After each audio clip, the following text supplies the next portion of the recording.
Okay, hello and welcome everyone. So in this video, I'm going to do sort of a review or a walkthrough of some of the concepts that are foundational in a macroeconomics course.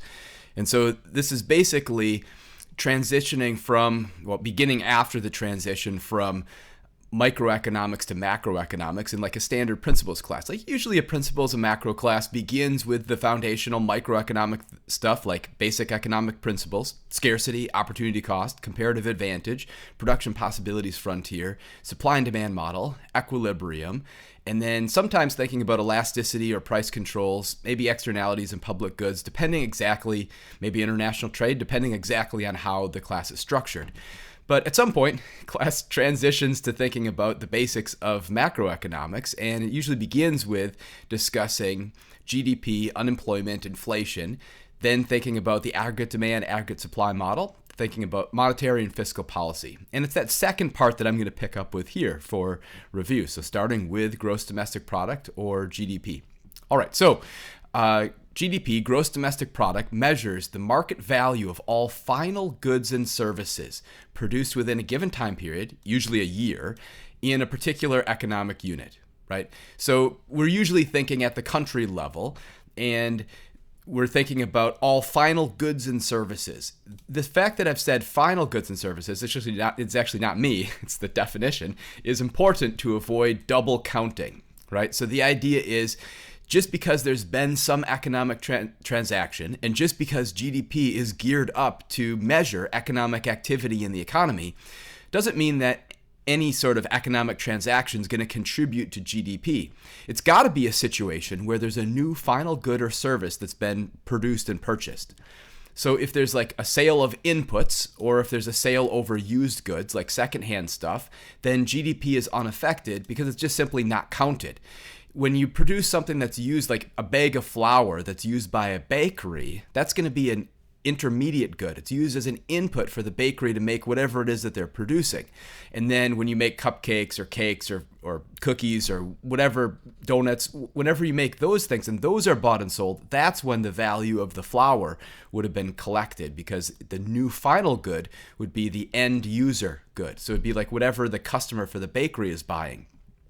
Now the intermediate good, the flour, that's only going to be the bag of flour. So I shouldn't have called it an intermediate good. The bag of flour becomes a final good if you go to the grocery store and you buy the bag of flour, right? So it matters, are you buying are you buying it as an entrepreneur for your own bakery that you're then turning around and making something else for customers, or are you buying it as an end is the final good, is it for home consumption? Is the bag of flour itself the final good, or is it used to produce something else? And that's important for the distinction, just to avoid double counting as much as possible. Okay, so this is referred to as national income accounting. National income accounting, well, it's the income received by U.S. resource suppliers in a year. Basic idea with national income accounting, we've got a couple of different measures, and the goal is just to measure the value of economic activity in the country. GDP is one such measure. It's the one that we use most frequently. And the basic idea is what you're trying to do is you're trying to measure the value of economic activity in that country for comparison across other countries and then comparison across time periods. And that can be actually kind of difficult to do because, well, how do you count everything? And then also, what's the measure that you're using? So I'll speak to the second one. Here we're talking about the market value of all final goods and services. Okay, so market value, what this is doing is it's taking the amount of the goods produced multiplied by the market price. That's where we're getting market value from. So, if I've got a lemonade stand and I'm gonna sell lemonade or cotton candy or whatever is the case, it's the contribution to GDP is the number of snow cones, number of cotton candies, number of lemonades, but then multiplied by the price. So it's the market value. It's the value created. So that's a problem because the market price can be influenced by things outside of actually economic activity.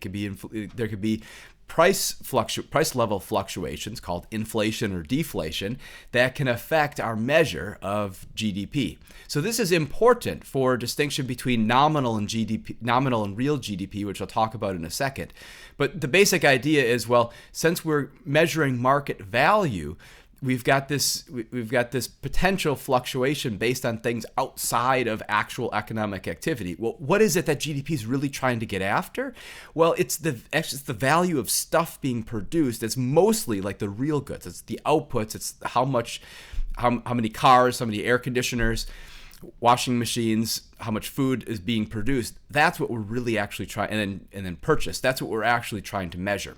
And so that's difficult. The other thing is, well, in order to avoid other issues of double counting, we'll exclude transfer payments. So transfer payments are things like Social Security, Medicare, unemployment. And so you might think that these are part of government spending because the government is the one that's responsible for, the government's the one that's responsible for providing these funds to consumers. Well, but if we were to count it as part of government spending, then that would be wrong because we'd end up having double counting because the end user then turns around and purchases something else with it. So actually, like, we exclude transfer payments from our consideration because these are going to get picked up actually through the consumption component, right?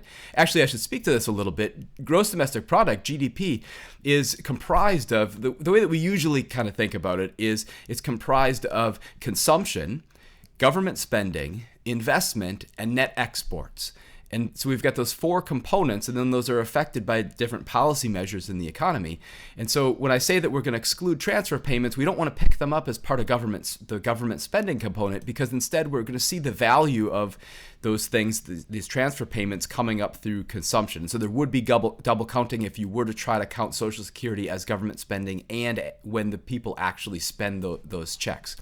Okay, so also, even apart from this, there's a lot of things that GDP is going to miss. Basically, anything that's in the underground economy, anything that's like family and friends or Craigslist or so secondhand stuff. I mean, the services of eBay is going to get captured. But anything that's unobserved, anything that's not in the formal economy is gonna get missed. So if you pay the neighbor to mow your lawn or to paint or whatever, and you're just paying cash or something like this, and they don't have their own business, then it's not going to get counted in GDP. And so actually, anything that's in the underground economy, anything that's in the informal economy, is going to get missed, and therefore that can actually be kind of a lot of economic activity that doesn't get counted by GDP, especially in places where there's not well-developed economic systems, so like in developing countries, and especially in developed countries during recessions when people are going to buy a lot more inferior goods, like a lot more secondhand or used things instead of new things, or rummage sales, yard sales, garage sales. A lot of that all that activity is not going to get picked up in GDP. Now, when people turn around and take the proceeds and then buy something, that value would get measured. But the actual sale of a transaction, if you buy a lamp from your neighbor's garage sale, like that's not something that's getting measured by GDP for a variety of reasons. Firstly, it's not being measured there because it's not part of the formal economy. Secondly, it'd be a used good, so it had already been sold. They presumably had purchased the lamp, and at the time that they bought the lamp, it would count as GDP. Now, if you're at your neighbor's garage sale and they have some baked goods that they're now selling, they made donuts or whatever is the case. Donuts are really hard to make on your own, but if you're able to do that, that's awesome. If you were to buy donuts that your neighbor had made fresh, right, made themselves at their garage sale, that would be a final good, but it's not going to get counted because it's not part of the official economy. So it's part of the underground economy. Okay, so there's a lot of things, a lot of economic activity that's going to get missed by GDP. Anyway, so, all right, there's a distinction between real GDP, which is inflation adjusted, and nominal GDP, which is not. So this is now going back to the distinction I was drawing between where this market value is coming from. Right, so GDP is measuring the market value of final goods produced, and market value is a measure that's going to weight the amount of output, the quantities by the market price. So what we want to see when we see GDP changing from year to year is we want to be actually measuring like the value of how much has been produced. And if that's fluctuating, but the issue is that value is being is influenced by the price level, which itself could be moving. So for instance, if you produce the same number of donuts in year 1 as in year 2 in the economy, but if there is deflation, if the price level fell, it would look like the economy is contracting because the market value would fall if you're looking only at nominal GDP, which is current year prices. On the other hand, if there was inflation and you just produce the same number of donuts before and after, it would look like the contribution from donuts was rising. Matter of fact, if you had a simple economy that was just donuts, right? How awesome would that be? That would then give us the situation where if you produce the same amount of donuts in year 1 as in year 2 and the price level rose, it would look like there's an economic expansion if you look only at nominal GDP. Now, obviously, that's wrong and misleading, and so what do we do instead? Well, we'll adjust for inflation by weighting against some base year, right? And so then that gives us real GDP. And so real GDP is inflation adjusted, and it's designed to take out any of the fluctuations from prices and capture only the contributions of additional actual final goods production and services. All right, so nominal GDP is just in current year dollars. This distinction is important because of how GDP is measured. It measures the market value of all final goods and services produced within a given time period, typically 1 year, in a particular economic unit. Well, market value depends on prices, which are influenced by inflation, so we need real GDP to refer specifically to the changes in actual economic output. All right, I felt like I should read that in case somebody's staring at the slide and they're like, when is he going to read over? Okay, so there we go. Okay, so now we have these fluctuations in GDP. And so GDP can rise or can fall, actually on a quarterly basis. Actually, it's happening in real time, but then we measure it on a quarterly basis, maybe on a monthly basis in some places, and then certainly on a yearly basis.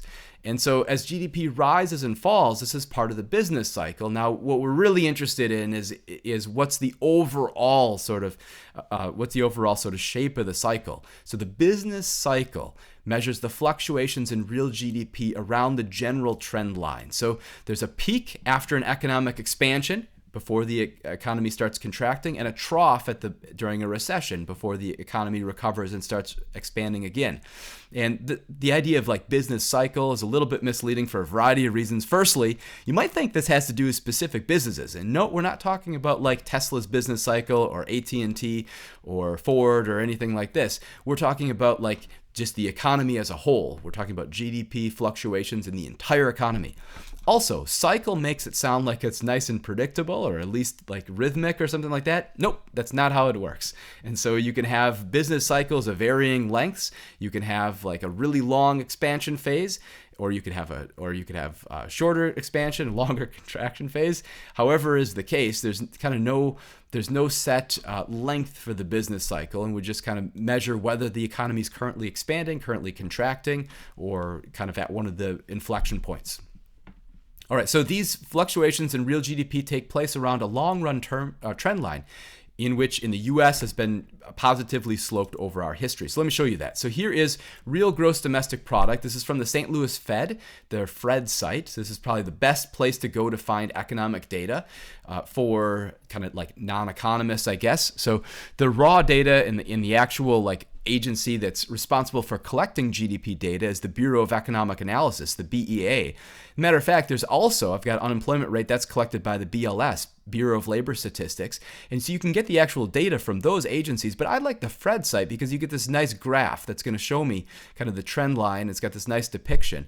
So a couple things here. Firstly, we see this sort of general upward trend, right? We see this sort of positive slope in the U.S. economy. U.S. economy has been a story of growth, right? This is since World War II. All right, and then these areas of gray, these gray bands, those are periods of recession. You'll see every place where it's gray, the blue GDP line is going down, right?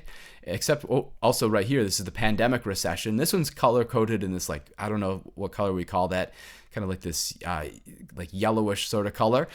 And anyhow, this is indicating that this is a very unusual set of circumstances. But anyhow, we see GDP sort of rising, and we see, reaching peak. We see reaching trough. Here's the contractionary phase during the recession. Here's an expansionary phase. Here's a really long expansionary phase coming out of the Great Recession into the pandemic recession.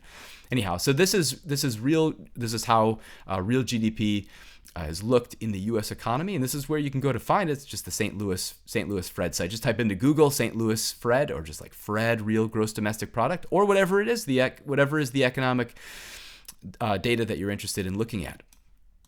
All right, so I talked a little bit about where real GDP is falling. Now, there's a relationship between falling GDP, between the recession, and then unemployment, right? So as output falls, now there's less economic activity. There's less being produced, so unemployment rises. There's fewer workers, fewer resources demanded to make those products. And so we actually want to think of unemployment during a recession as both human and then also like mechanical, also like capital, right? So the idea is if you're producing less, there is unemployed humans. There's also unemployed productive resources. And that means a couple of different things. Firstly, it's horribly inefficient because you've got people who could be working, you've got machines, you've got capital, productive infrastructure that's idle. And so that's really inefficient because you're not producing nearly as much as you possibly could. Also, presumably the prices of being able to hire back workers or being able to hire or recruit back productive capital should be lower to be able to then provide the foundation for the future economic expansion.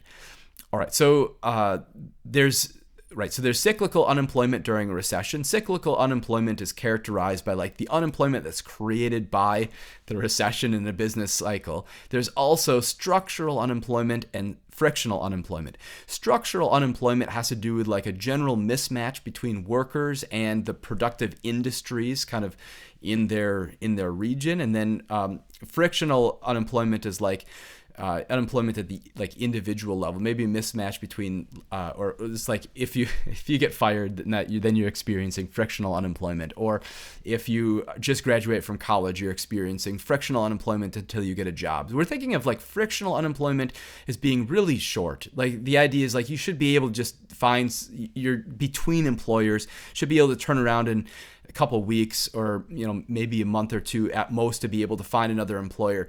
Structural unemployment we're thinking of, there's actually a serious mismatch between what you have to offer in the marketplace in terms of for your labor and what skills are being demanded. And so very often like the resolution for structural unemployment, if you get lucky, there might be like a new factory that opens in your town or a new major employer. More typically, if you're experiencing structural unemployment, you have to move, and you have to move to another location, and so we see that kind of a lot. And that's often a pretty good solution for unemployment, is if you're not having a lot of luck where you're currently at, then moving to a different location can often, especially if it's a larger labor market, can often be beneficial. And there's also typically better support services in the larger cities or wherever. Okay, so let's see. The difference between the natural rate of unemployment and full employment is the natural rate of unemployment doesn't mean that there's zero unemployment. It just means that there's no cyclical unemployment. So economists will measure the natural rate of unemployment as basically the sum of structural and frictional unemployment. So it's basically what's the sort of like natural, sort of left to its own devices, tolerable level of unemployment that we're going to have in the economy for some duration, right? And so this corresponds to what we call the full employment level of real GDP. So the idea is we have full employment when there's no cyclical unemployment. And the basic idea is the economy is making as best use of the productive labor resources as it possibly can. It's producing as much as it can, And the basic idea is, well, yeah, there's still people who are unemployed. No, we don't like that. We want people to be able to find jobs. But we realize like some of these things take a lot more time to kind of work through, and it's not because of some sort of external exogenous shock to the market like a recession that they don't have a job. And so that's how we're thinking about cyclical unemployment. And then for natural rate of unemployment, we're thinking about, these are workers who eventually are going to be able to find their way back into employment without massive interventions from government or recession resolving and so on and so forth. Okay, so we measure unemployment by the fraction of the labor force without a job that wants one. So officially, it's like to be in the labor force, you have to be 16 years and older, you have to be non-institutionalized, you have to be a civilian, and you have to have unsuccessfully searched for a job in the last 30 days. Well, you have to have searched for a job and then be unsuccessful in finding a job. And if you don't meet that criteria, then you're not in the labor force. So those in the military can't be in the labor force because it would overstate the employment numbers, because unemployment in the military by definition is zero. And but however, if you leave, like if you kind of conclude your service and then you resume the labor force, then you'd probably be experiencing frictional unemployment unless you had a job offer before you were separated from the military. Anyway, so that's what we mean for labor force. Now let me go back and show, here is our real gross domestic product. Notice we have real GDP dropping during these gray bands because those are periods of recession. What's the unemployment rate doing during those times? It's rising, actually quite substantially. So during the gray bands, during the recessions, we see unemployment rising. So we always see output falling, unemployment rising. Look at this, right? That's awful, right? But I mean, there's a reason for it, is so stay-at-home orders, and then people not being able to work or not feeling safe working or whatever is the case. But sure enough, we expect when output falls, we expect unemployment to rise. You actually can't compare. These are different scales. You actually can't compare like, oh, this fell a little, and oh, this rose a lot. No, I mean, these are different measures. So this is in percents, right? And then this is in billions of change, 2012 dollars, right? So these are not comparable. You can lie with statistics. You can change the measures on the vertical and horizontal axis to make the ups and downs look more extreme. So don't try to think that this is like an order of magnitude or several order of magnitudes higher than this fall. Anyway, so you have to look more carefully at the data. I just want to show the general trend, the direction that when output falls, unemployment rises. All right, so we model the U.S. economy, the economy as a whole, using the aggregate demand, aggregate supply model. I've got a pretty good video on aggregate demand, aggregate supply. Basically, the foundation for this model is the regular supply and demand model. Supply and demand is used for a single good or service, right? So if we're thinking about like the market for, I said like donuts before, okay? So then you have the price of donuts on the vertical, quantity of donuts on the horizontal. That's supply and demand model. If you want to model aggregate demand, aggregate supply, the horizontal axis is going to be something like real GDP. It's got to be a measure of output. The vertical axis is going to be some price level. Typically, the consumer price index or real GDP deflator or producer price index, some price index for the price measure. And so it's wrong to then try to model like the contribution of Nike or Tesla using the aggregate demand, aggregate supply model, because that model is for the economy as a whole. Right? And so if you want to just model one firm or one product, then you have to use regular supply and demand model. Anyway, so aggregate demand, aggregate supply is our main model for macroeconomics. Aggregate demand is influenced by the factors that comprise GDP: consumption, investment, government spending, and net exports. I mentioned these before. So with the supply and demand model, we recognize our demand and supply shifters. So if something other than price changes, demand or supply has to shift. So this would be like a change in the number of buyers, change in consumer tastes and preferences, change in the price of related goods. Those are all change in expected future prices. Those are all good shifters for demand. Well, for aggregate demand, to shift aggregate demand, we need a change in consumption in the economy or investment or government spending. So when we get fiscal policy, the government has a new stimulus package. This is going to increase government spending. That's got the goal of shifting aggregate demand to the right. And then net exports is just exports minus imports. And so this is negative for the U.S. because we import more than we export. And you might think that that's not good. No. That if you have a trade deficit, if you're importing more than you're exporting, it's more of a positive sign than a negative one, because it's saying that you've got this sort of insatiable consumer demand. Actually, if you have a trade surplus, if you're exporting more than you're importing, if you have a really large developed economy, that can often be bad. It often sort of a negative signal. I shouldn't necessarily say that. You can't. It's kind of the type of thing where you have to ask more questions and get more data. It's just not. It's just incorrect to say that like a trade deficit or a trade surplus automatically means something good or bad for the economy. But anyway, so kind of got off a little tangent there. All right, so aggregate supply basically captures the cost of production in the economy. There's a whole bunch of shifters. Like if you're preparing for an exam, like you want to pay attention to like what are the shifters for aggregate demand? Well, it's these. What about aggregate supply? There's a whole list of things, but basically you can summarize them. You can help yourself recognize them by looking for things that affect the cost of production in the economy. So if there's new regulations, right? If there are more stringent regulations that make it more costly to produce, that'd be a leftward shift of aggregate supply, right? So that'd be an example. Okay, so there's a short-run aggregate supply curve, which is typically upsloping, and there's a long-run aggregate supply curve, which is vertical at the full employment level of output. And then aggregate demand, aggregate supply, and long-run aggregate supply, all three of these curves cross, right? So you have these three things crossing at the macroeconomic equilibrium, which is going to happen at the full employment level of output because long-run aggregate supply is vertical at that point. And then how do we measure economic growth? Economic growth would be measured by rightward shifting the long-run aggregate supply curve, right? Because if the long-run aggregate supply curve is vertical at the full employment level of output, right, and you shift that outward, that's telling us that we're increasing the maximal level of productive output in the economy.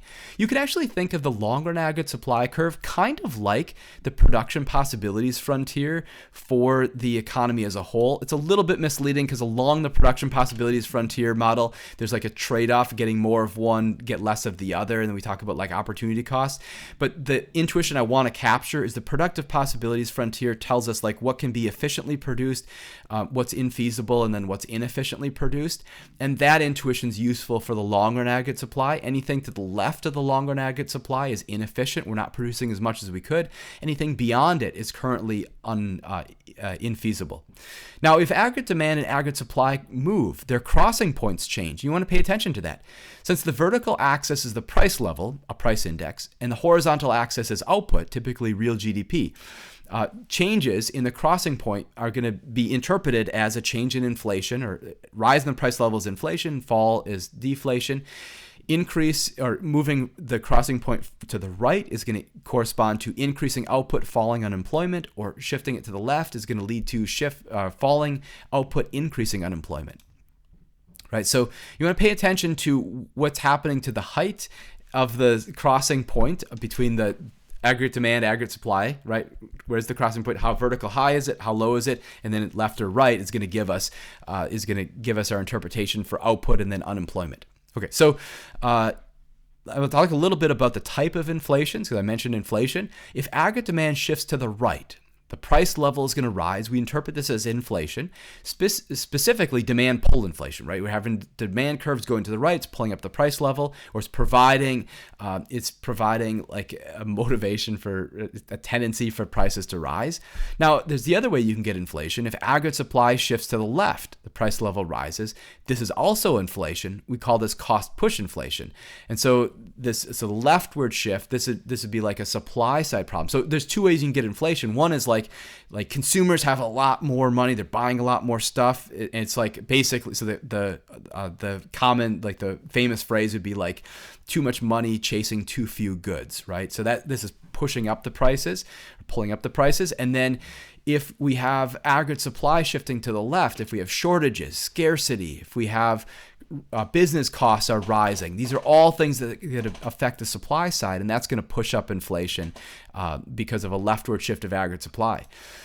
If aggregate demand shifts to the right, output rises and unemployment falls. If aggregate supply shifts to the left, output falls and unemployment rises. Now, usually, unemployment and inflation go in opposite directions. So if you shift aggregate demand to the right, you get inflation, but you'd also get increasing output and falling unemployment. But if you shift aggregate supply to the left, output falls, unemployment rises, and inflation rises. If aggregate supply shifts to the left, price level rises. That would actually be called stagflation. That happened during the 1970s in the U.S. economy. And that's a really big problem for policymakers to confront. And that is something that policymakers, at least at the present time of me making the video, are desperately trying to avoid having happen in the U.S. and global economy. All right, so there's policy interventions the government can use. There's fiscal policy. So this would be changes to government spending and taxation. Fiscal policy is basically the actions taken by the president and Congress in the U.S. or just the federal government in whichever other country we're talking about. Fiscal policy is broken up further into autonomous and discretionary fiscal policy. So discretionary fiscal policy is what I was just mentioning, government spending and taxation. So autonomous or non-discretionary policy is things that are going to happen. These are set in advance. Congress passes a bill that'll determine the amount of like unemployment benefits or welfare, SNAP or whatever. And those benefits are set in advance. The programs ramp up or down as more or fewer people need them due to fluctuations in the business cycle. So they're really responsive. Autonomous fiscal policy is a responsive counterbalance to the business cycle because it's already on the books. It's already ready to go. Discretionary fiscal policy is really slow. And so the president and Congress have to come together, have to propose and pass a stimulus package or whatever is the budget that's going to correspond to changes in taxation or government spending. And that takes a long time, first to come to an agreement on, second to actually implement. And those are all called lags. So there's different lags associated with fiscal policy. And fiscal policy takes time to be able to have its effect. Now, expansionary policy has the goal of shifting aggregate demand to the right. Contractionary policy has the goal of shifting it to the left. And there's also a multiplier and crowding out effect to fiscal policy. The idea with the crowding out effect is like if the government's going to embark on expansionary fiscal policy, it's going to probably increase government spending, reduce taxes. And so it's going to run a deficit, which means it's got to borrow. If the government's going to be this large borrower borrowing funds, that means there's fewer funds available for everybody else. So if you want to take out a mortgage or you want to expand your business or whatever, you're going to pay a higher interest rate because of the crowding out effect, because the government's going to be swamping and swallowing up all the loanable funds. So that's the issue with the crowding out effect. So this means that the expansionary policy wants to shift aggregate demand to the right, but it's not going to go as far to the right as it could have if the government's running this deficit, because now there's going to be diminished economic activity coming from private interest. So that's the problem with the crowding out effect. So it drives up the interest rate, further discourages investment. Now, there's a multiplier effect that also is going to track the injection of economic life into the economy. That's the idea that the dollar spent by the government is going to promote more than a dollar spent by other actors in the economy after we account for all the ripple effects. And so we get these two counterbalances. You've got when the government embarks on expansionary fiscal policy, we want to shift aggregate demand to the right. Due to the crowding out effect, it's not going to shift as far to the right as we'd expect. But then due to the multiplier effect, it'll shift further to the right than we'd expect. And then what really matters is, does the multiplier effect or the crowding out effect have the larger effect? Either way, the crowding out effect's not going to be enough to shift aggregate demand to the left when we have expansionary fiscal policy. However, it provides like sort of a headwind. Okay, so there's also monetary policy, which involves changes to the interest rate, reserve requirement, discount rate, or interest on excess reserves, among some other things. They've got some unorthodox tools from time to time. But basically, monetary policy is the purview of the Federal Reserve, and typically the Fed is going to promote economic activity by lowering interest rates, usually done by purchasing bonds or other assets from banks that then sell them, or that sell them to the government or to the Fed, and then have more funds on hand to make additional loans. So if the Fed sells bonds or other assets to banks, then they have fewer funds to make loans with. The banks do. And so to increase the money supply, the Fed buys bonds. So the mnemonic device we can say is bigger bucks, and then the interest rate falls. To decrease the money supply, the Fed sells bonds. So we'd say like smaller bucks, and then the interest rate rises. And the Fed can also raise the reserve requirement. That's the amount that banks have to hold back on each deposit.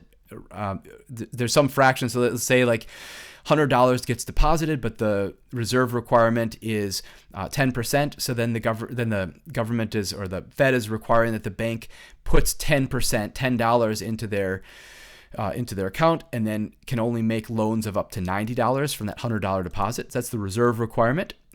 Interest paid on excess reserves. So when banks are keeping money on hand, either in their vault or typically with their account at their district Federal Reserve Bank, that's called their reserves. Now, banks might want to hold additional reserves beyond whatever is the reserve requirement, basically to self-insure against failing to meet the reserve requirement. And so the Fed can pay interest on those reserves and on the excess reserves, and that provides an additional incentive for banks to not make loans, to hold funds back at their account. The Fed can also adjust the discount rate. The discount rate is the interest paid on loans coming directly from the Fed itself. And then the one that I missed here was the federal funds rate. So the federal funds rate governs the interest rate paid between banks, member banks at the Federal Reserve districts to cover basically their reserve requirements. So typically these are the federal funds rate is going to be paid on short-term, typically overnight loans between banks. So those are kind of the two main interest rates that the Fed adjusts are the discount rate, that's the loans directly from the Fed, and then the federal funds rate, which is loans between banks. And then let's see, for contractionary monetary policy, it can raise the reserve requirement, so fewer loans can be made. It can raise the interest paid on excess reserves, so banks don't want to make loans because they're earning interest by not. They raise the discount rate as well, makes it more difficult to borrow from the Fed itself. And then for expansionary monetary policy, it can lower the reserve requirement, so allow more loans to be made, lower the interest paid on excess reserves, so banks don't want to hold excess reserves, and it could lower the discount rate for expansionary monetary policy.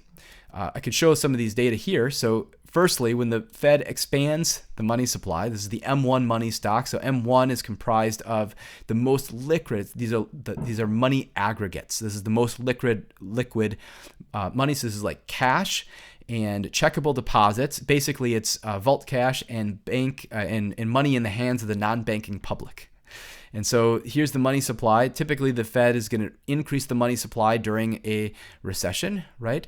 As it's going to try to lower interest rates.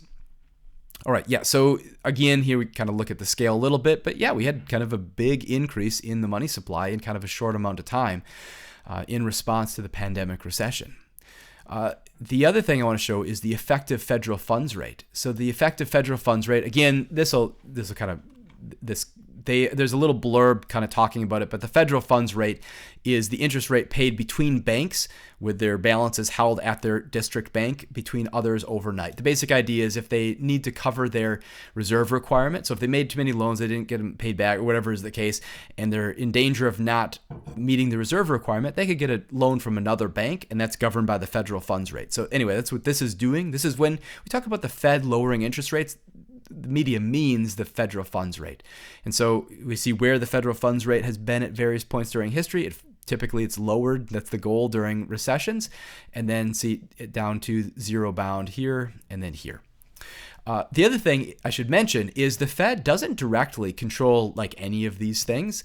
The Fed can directly like set the reserve requirement, I guess, and it can set the discount rate, but it doesn't, and it can set the interest on excess reserves, but it doesn't set the federal funds rate. Instead, it provides kind of like very strong guidance for what the federal funds rate is going to be. It kind of it sets the quantity of loans available at the trading desk or of funds available at the trading desk, and then the federal funds rate itself adjusts based on banking activity. So it provides very strong guidance. It's a strong influence, but it just doesn't directly set it. So that's why the Fed sets the federal funds rate by setting like a range rather than saying specifically what it's got to be. And that's kind of the important distinction. Basically, what the Fed's doing is it influences the economy, and its effectiveness is governed by the degree to which the rest of the economic actors play along. Right, so if it views the Fed as a conductor in the orchestra and then follows what the conductor's doing, then the Fed is able to guide the economy. But if everybody just has their music in front of them, wants to play their own music, then the Fed isn't going to be very effective, and then we haven't solved the coordination problem. All right, so the Fed and the government will use expansionary policy to counter a recession. They'll use contractionary policy to counter inflation. So the prescription to counter inflation is raising interest rates. That's also contractionary. So if you raise interest rates, if you're shifting aggregate demand to the left because investment's going to fall. And so that's contractionary. Right now, in 2021, the Fed finds itself in a predicament. There's rising inflation. It's unclear exactly what the source of the inflation is. We got a pretty good idea, and there's kind of a lot of discussion. And I guess experts right now are thinking the source of the inflation is relatively innocuous. And in other words, like things that are going to go away, base effects, and so on and so forth on its own. However, there's an uncertain recovery from the pandemic and what might happen with new variants. And so the Fed knows the only way to address inflation is higher interest rates. but that might not only shift aggregate demand to the left, it might further encourage the leftward slide of aggregate supply, which is stagflation in the extreme. So that's why today, well, yesterday, June 16th, today is June 17th, the Fed announced it was planning to raise rates, but not until 2023. So this is forward guidance. It's another tool of the Fed. It's like the Fed says what it's going to do, and then it goes ahead and follows whatever it said it was going to do.